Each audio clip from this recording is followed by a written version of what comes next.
Today's edition of the podcast is brought to you by Coach Me Plus. Coach Me Plus is the leader in athlete management software and a product that I've been lucky enough to be using for a little over a year now.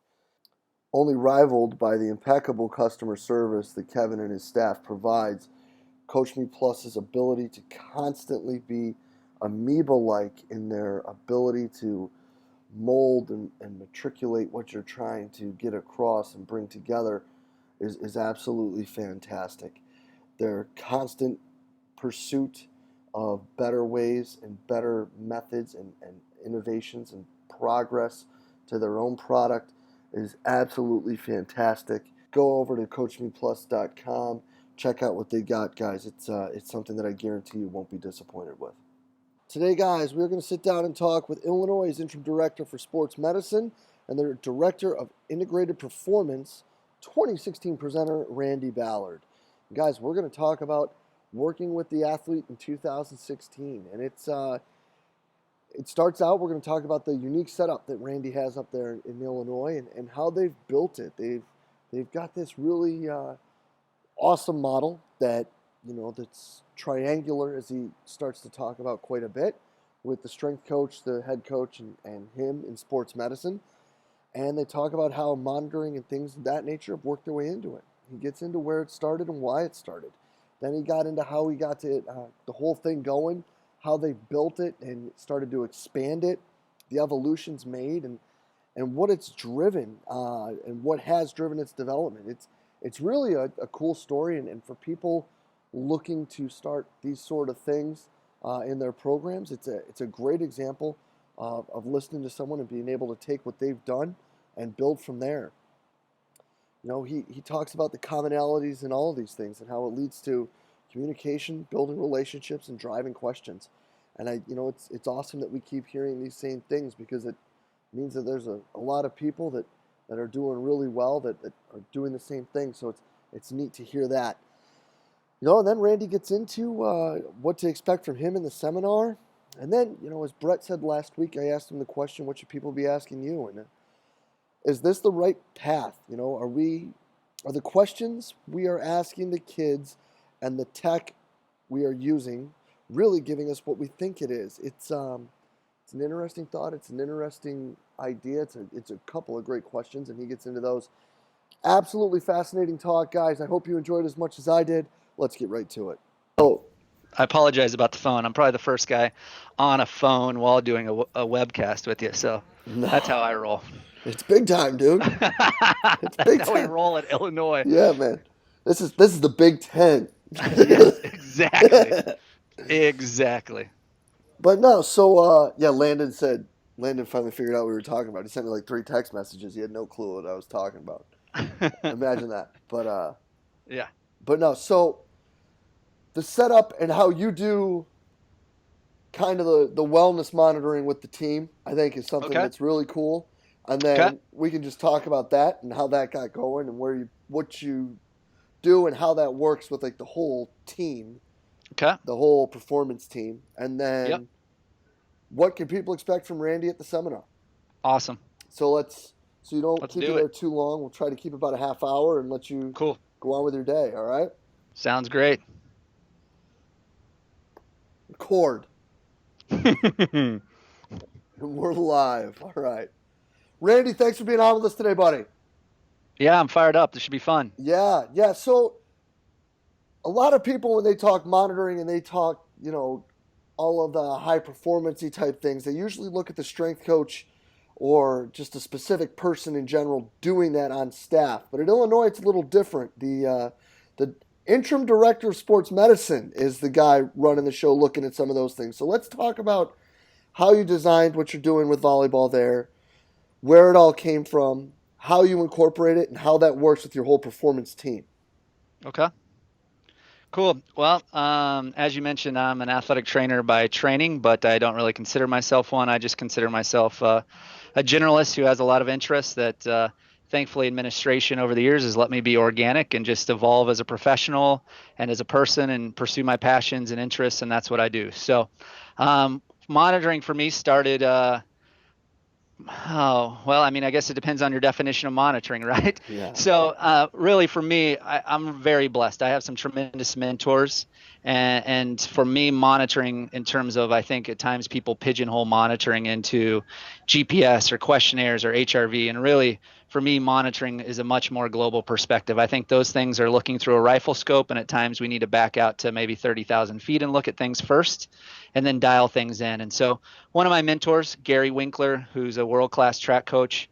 When I came to Illinois, I got to work. I had the privilege to work with him for probably 10 years before he retired. And Gary was meticulous with documenting every aspect of training. And so I saw firsthand how collecting data, looking at what could be affecting outcomes, what drives results, those kind of things firsthand. I remember one time sitting on a flight and asking him about a former athlete of his who had been retired for numerous years. And he pulled up the training logs of hers on his computer right there. And we looked through 2 months of her training going into the Olympic trials in like 1993. And so having those records, having those reference points, that to me is partly monitoring. That's what monitoring is about. And so that's kind of where I kind of started getting exposed and having this idea that we need to be tracking things and having a reference point. So we know that when good things happen, we can look back and see why that good thing happened. And when bad things happen, we have a reference point for maybe why that happened. And then that gives us context to put together better plans. And so 2011, our volleyball team played for the national title. And in the national title game, there was a point where in between games 2 and 3, a couple kids were like, I feel like I can't jump. I don't have any legs. And at that point, what are you going to do? It's the national title game. Get through it. We didn't win. Not saying that's why we didn't win, but I think there was some contributing factors there in that week in San Antonio. I think something like 8 of our girls or 10 of our girls had taken a total of 28 finals because it was finals week here. And academics is pretty important at Illinois, and professors weren't going to give them incompletes or late. They had to take it. So a lot of finals, which obviously affects sleep and stress and other things, as well as just having a better pulse for how the season had gone and should we have been doing different things. And so I'm a nerd. After that, I came home and I just started digging in, research. What can we look at? How can we track these things? What all is affected? And I just started emailing random people, calling random people, reading buttloads of research, looked at everything from HRV to a gamut of things.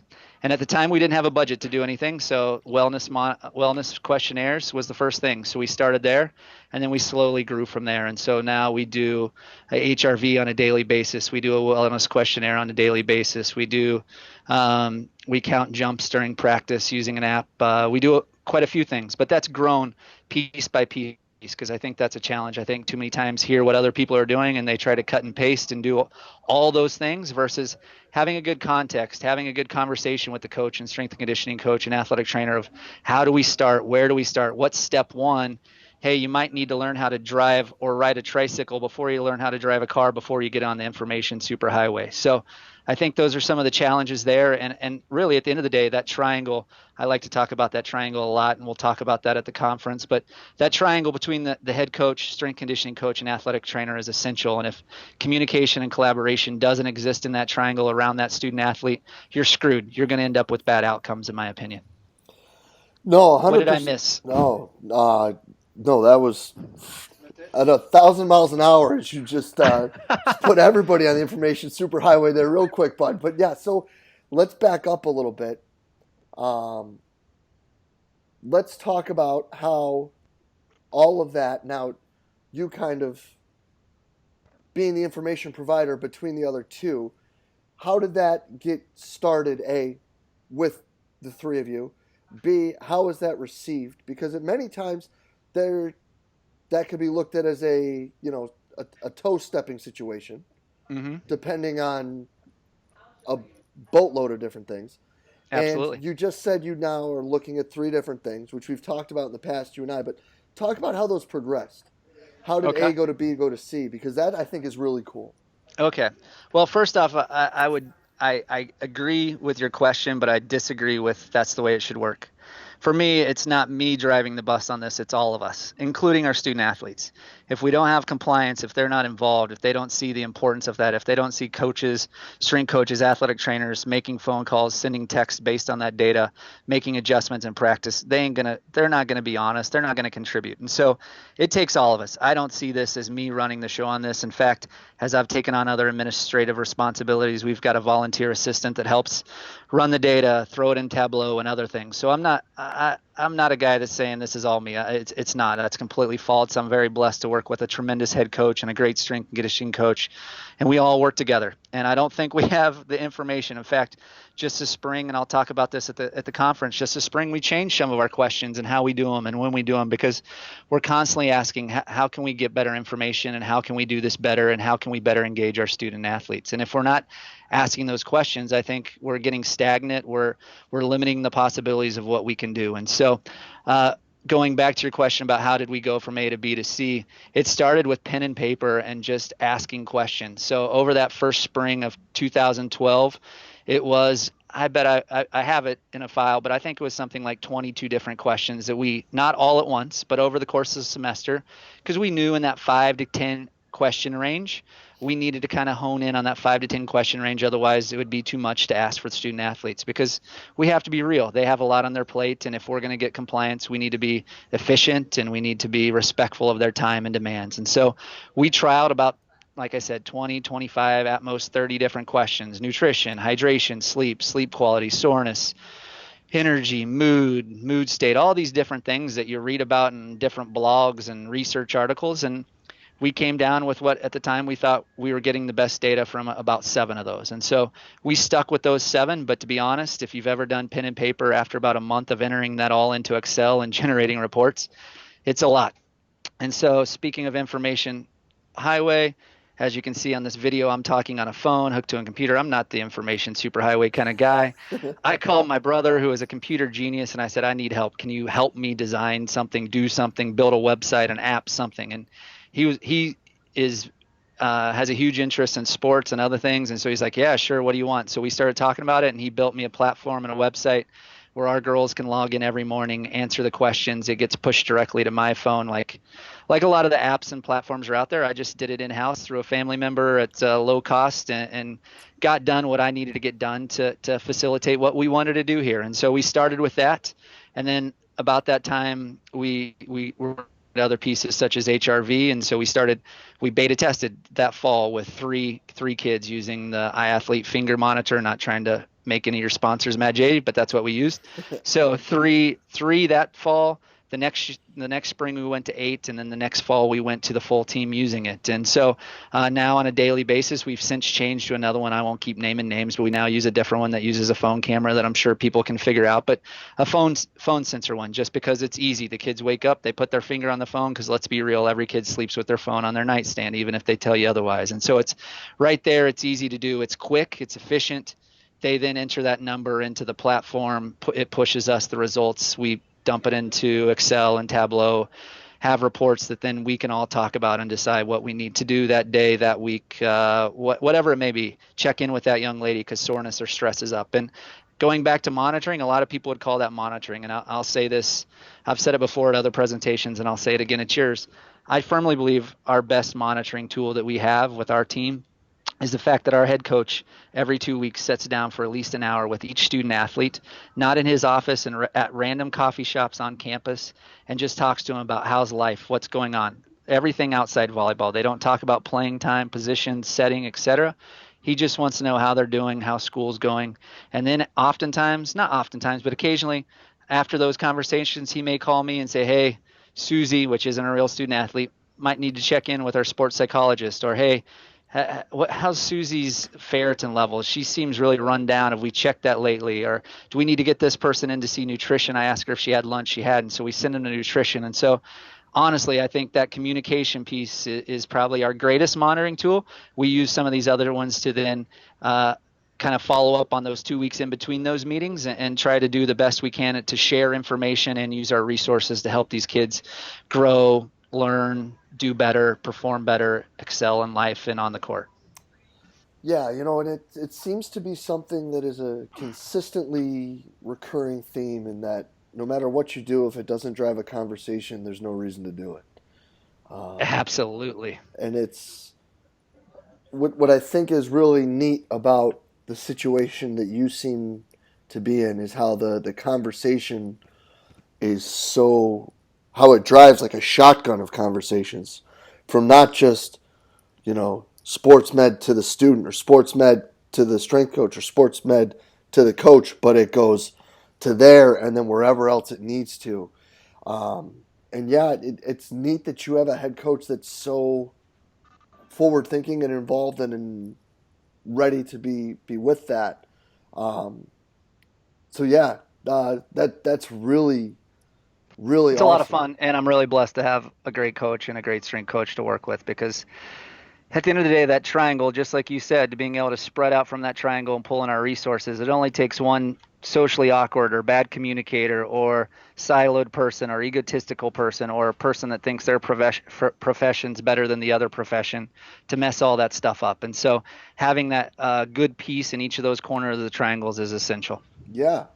So then you've mentioned a couple times that you'll be talking about this or that or the other thing. Let's Yep. talk about what you're looking to talk about here in July. So I think the title of my presentation's really, and my wife's been giving me a hard time since I've taken on this interim role about getting really philosophical. And one of the philosophical thoughts that I've been chewing on a lot since December is that we can't try to solve 2016 problems with 1985 and 1995 models, philosophies, organizational structures. And right now, quite frankly, in the NCAA and around the world, I think a lot of people are trying to solve 2016 problems or affect 2016 young people with 1985 and 1995 models, approaches, philosophies, etc. And so my thought and where I'd like to go with this, and I'm going to say I don't necessarily have all the answers, but I love asking questions. So if I can make the attendees ask questions about their own environment and seek answers, that's really my point. It's not to provide answers, but maybe help provide some questions because that's what I'm doing a lot. And I think if we're going to grow, that's what we have to do. And I've talked about my head coach a lot. One thing he says is sometimes data doesn't help give us answers. It helps us ask better questions. So my intent is to hopefully help you ask better questions about your environment. And so how do we solve 2016 problems with what's a 2016 model look like? And so that's kind of where my focus is going to be. And I hope to look across the gamut of the performance thing. A lot of people are liable to see that I'm an athletic trainer and think I'm going to be talking about ACL rehabs or sports medicine, and I'm not. And I'm not going to paint pictures or stereotype strength and conditioning coaches or sport coaches or athletic trainers. I'm just going to take a look at it from a generalist view and how we all have to work together and how really at the end of the day there's some big rocks in all these areas in terms of performance. The big rocks, and oftentimes people talk about big rocks and threes, and it seems like right now in performance, if you want to be a guru, you need to have an acronym like ART or FMS or whatever. I don't know if I'll have an acronym, but we'll talk about threesome. So that head coach, strength coach, athletic training triangle, the three big rocks being sleep, nutrition, and stress management.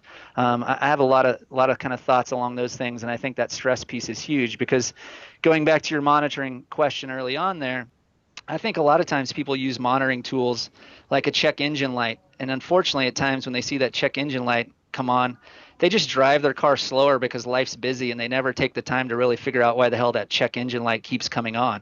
And so your kid may draw a yellow or a red on whatever your respective monitoring tool is or your Excel document. But what are you truly doing? How are you trying to drive education or intervention to make that stay green consistently? First is always just throwing a Band-Aid on a yellow or red light.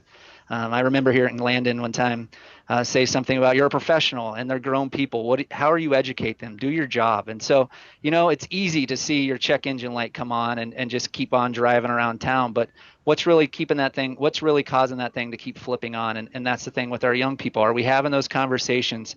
Are we doing other interventions? Are we using other resources or tools? Or are we using a 1985 philosophy of these are my athletes? Hell no, they're not my athletes. They're all of our athletes. They're their own people. We need to use every resource we can to help them do better and learn and grow and be better people. And so those are some of the things I want to talk about and hopefully make people ask questions. That's awesome. And The acronym thing is great. It's and that could be fun. That could be a lot of fun. I'll But see what then I can come up with before then. But yes, it's true. Just, I mean, and here's 100%. the other thing: get on Twitter, and then just save a screenshot or two of your Twitter line today, and look again in 2 weeks. It's going to be the same stuff, and it's going to be the same people talking about the same stuff, and it's going to be the same people talking about themselves, and it's going to be the same people talking about those same acronyms.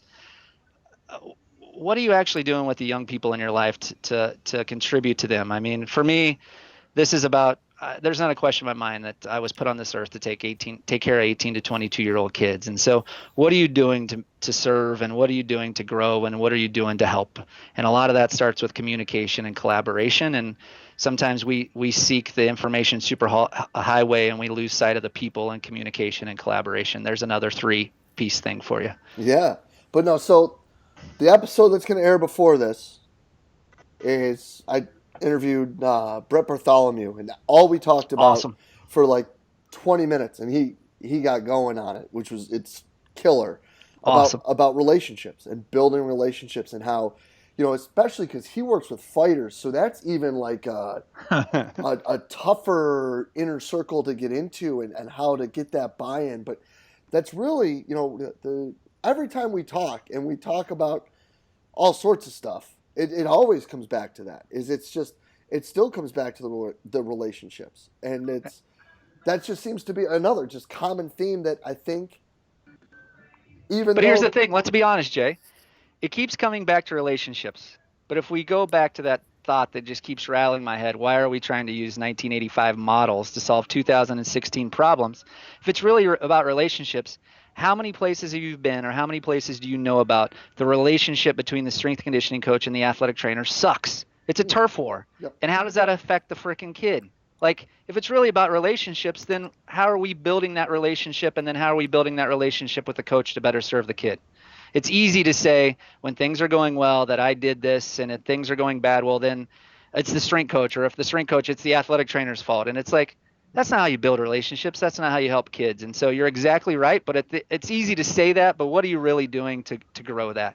No, and I think that that's an awesome question that can be brought up in July and just start to get things spinning, because I think that what you guys have that's really cool is really similar to what we have here with, and sorry to say her name again, bud, but Adam Smith and I, where it's like everything that happens goes through both of us, and there's there's very few ideas or things that are happening with any of the guys that it's not both of us involved. And it's similar with Will and Matt when it comes to the women's swimming and diving program, where there's very few, if any, decisions that are ever going or directions that we're moving that we're not all completely in on. And I mean, of course, at the end of the day, it's Matt's decision. I mean, it's his team. Like Yeah.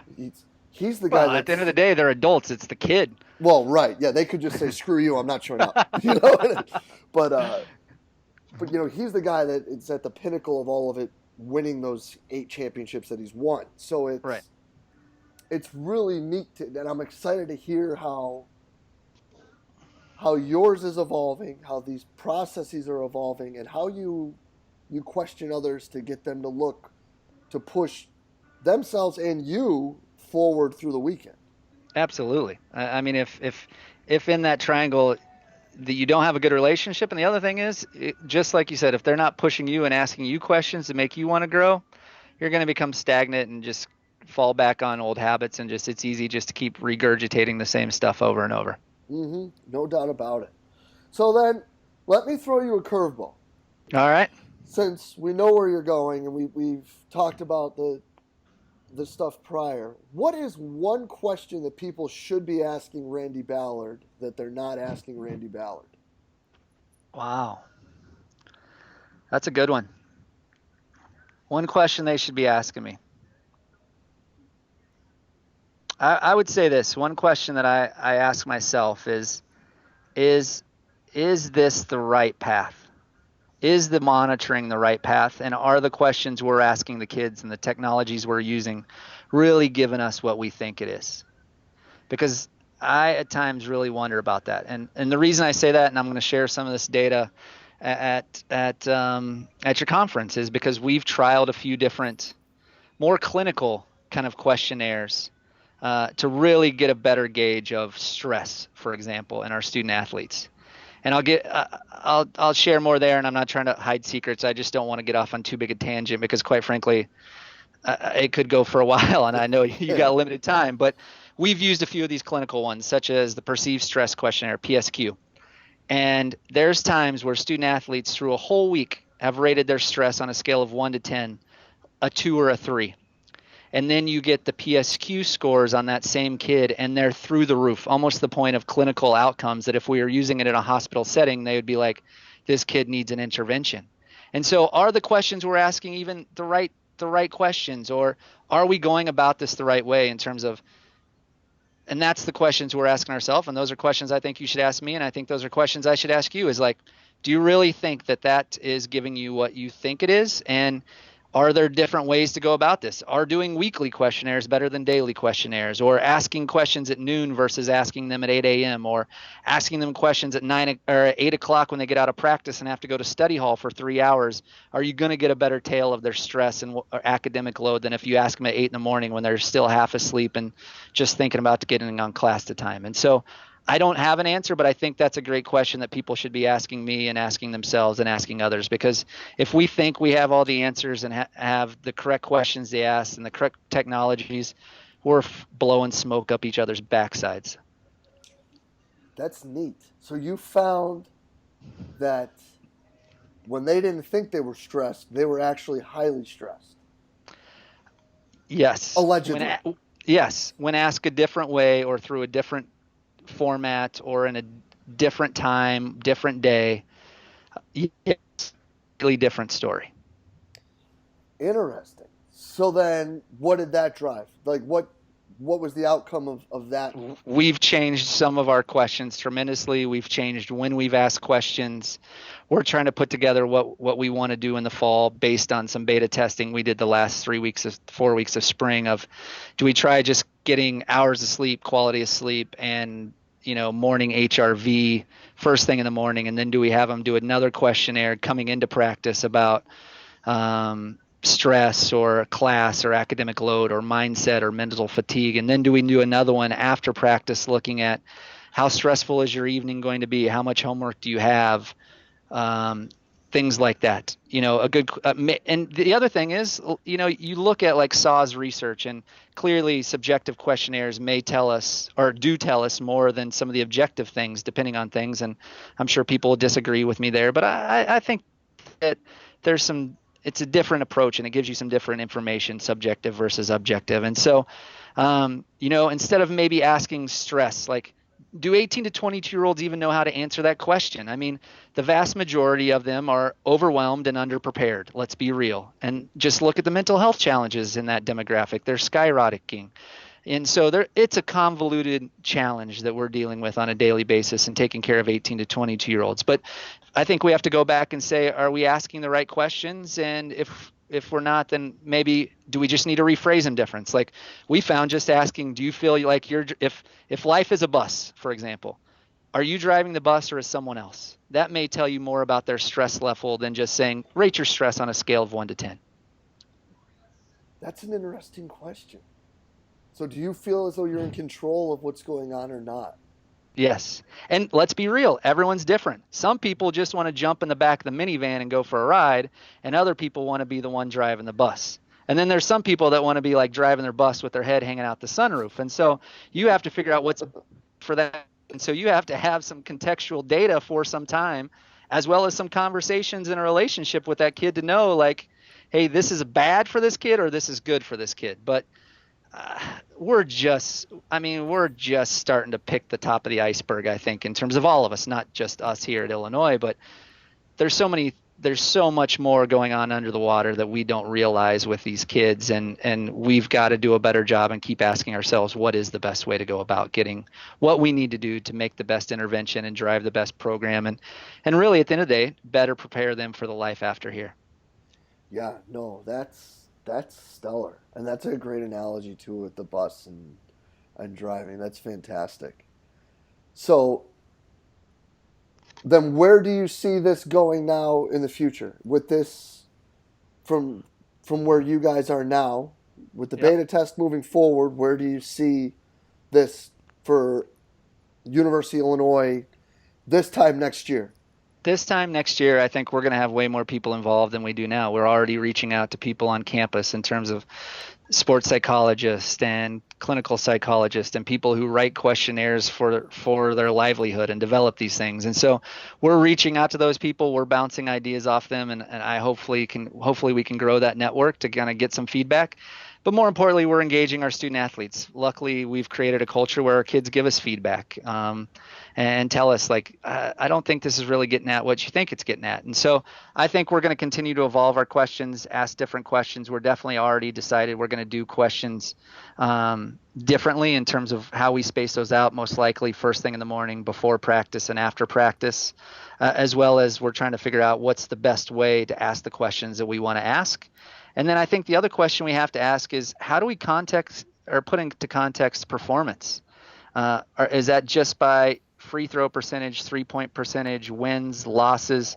Hey, maybe we should ask the kid, like, how did you think you performed this day? Or how hard did, there's a lot of things there. And so how then do we have something to correlate some of this stuff to versus just asking a shit ton of questions, excuse my French. And so I think if we're going to further drive education, we have to be able to show the kid, like, hey, when you get 8 hours of sleep, when you report that you're properly fueled for practice, and when you report that you're driving the bus, you say that you perform really well at practice. So how do we help you drive the bus? How do we make sure you're fueling well? How do we make sure you're getting your 8 hours of sleep? Because at the end of the day, that's what we have to do, is educate, communicate. Yeah, no doubt about it. I think that performance monitoring stuff is the hardest part of all of it because you have to take into consideration the opponent. Absolutely. And And in a sport like, let's say, volleyball, like, an outside hitter could have a tremendous game, but if the setter is having a bad game, I mean, how do you put that into context? If you're not getting set a good ball, how can you say that you're having a good game or a bad game? right. No, yeah, there's so many. I do like the idea of them grading themselves, but so many people are going to look at it and say, well, I got mine. Or, you know what I mean? Like, yeah, I might not have played great, but I still got 12 and 8, so that was good enough. Or, I had I still had, 2 dozen kills, even though we didn't play well or something. So that is tricky, but that'll be neat. I'd be interested to see how that goes forward.